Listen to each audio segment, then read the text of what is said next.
When we heard Call of Duty Black Ops was preparing to unveil its multiplayer, we didn't waste any time. Our destination, Treyarch. Our mission, the most detailed hands-on coverage inside Xbox can provide. So sit back, relax, and keep a sharp lookout.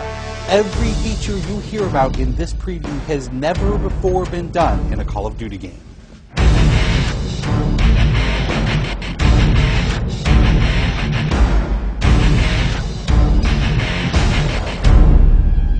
We begin where the multiplayer trailer for Black Ops left off, with Theater Mode.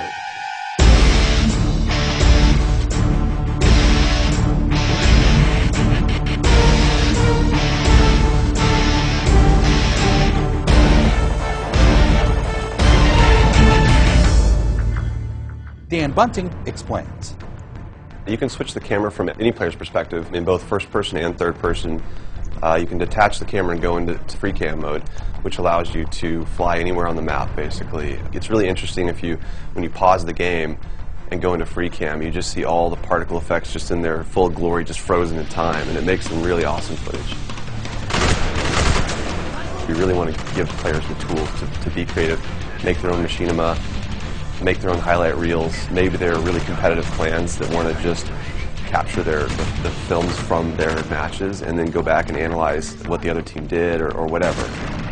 Also brand new to Call of Duty is Black Ops' new currency system. We put the currency system into Black Ops multiplayer principally because we felt like it'd be a very interesting way to engage with all the unlocks that you've been getting. So one of the things that's really fun about currency is instead of being specifically told at a specific level what you're going to get, we're unlocking features by level, but then once the feature is unlocked, you can purchase any component of that feature with the currency directly. Of course, when you got a little currency jingling in your virtual pockets, nothing feels better than putting it on the line against your fellow players. Say hello, everyone, to Wager Matches. When we were developing the Wager Match game modes, we went through a whole bunch of ideas to find the 4 that we were going to use to ship inside the game. And really, if it wasn't people screaming in joy and frustration when they were sitting around the office playing, it wasn't good enough to be a Wager Match. Wager Matches are all free-for-all modes, and they exist separately from the standard playlist. They include game modes like Gun Game, where you're in a race to score a kill with 20 different weapons, beginning with pistols and advancing through ever more explosive weaponry.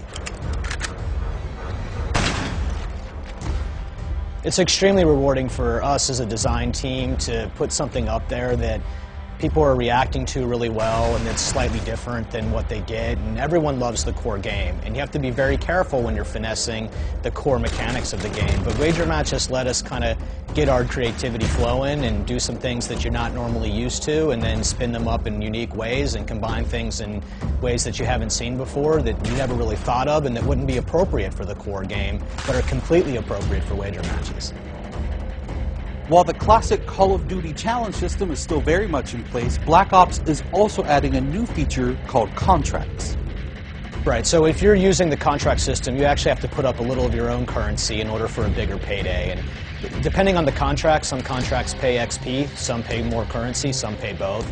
But they're all time limited, and it's game time limited, so you have to go to work to accomplish that contract within the time period in order to get paid.